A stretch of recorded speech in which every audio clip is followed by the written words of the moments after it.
Welcome to our channel. Today we how to restore Postgres vector setup for AI similarity search detailed guide step by step clearly. Begin by ensuring you have PostgreSQL installed on your machine. Check that you are using a compatible version with the pgvector extension. Next, access your PostgreSQL database using your preferred SQL client or command line. Confirm that the pgvector extension is already installed.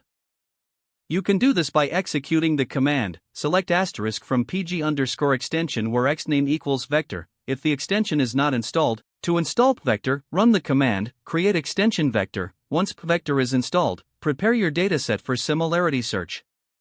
Load your data into a PostgreSQL table, ensuring that your data contains the vector fields.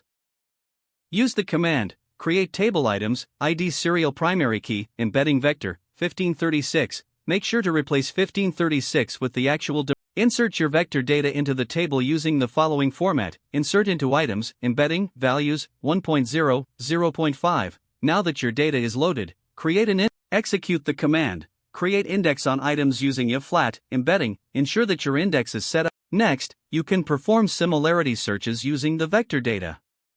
To do this, utilize the following syntax: select asterisk from items order by embedding dash, vector_query, limit 10, replace. This command retrieves the top 10 results based on similarity. You can tweak the limit value for more results as needed. Monitor your search for performance, especially with larger datasets.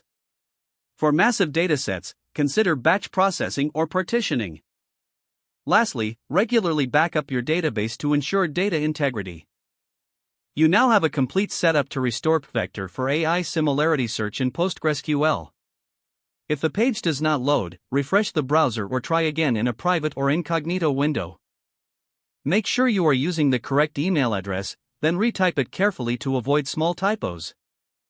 If your password is not accepted, use the reset option and create a new strong password you can remember. Check your spam folder for verification or security emails, then complete any requested confirmation steps. Enable two-factor authentication if available to improve account security and reduce unauthorized access risk.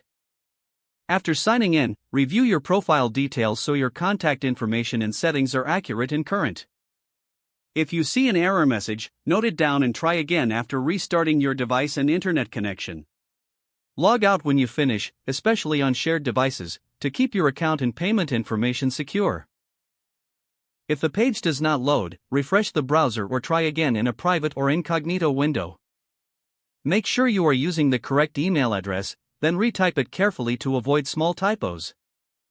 Don't forget to like this video and subscribe to our channel for more step-by-step tech guides.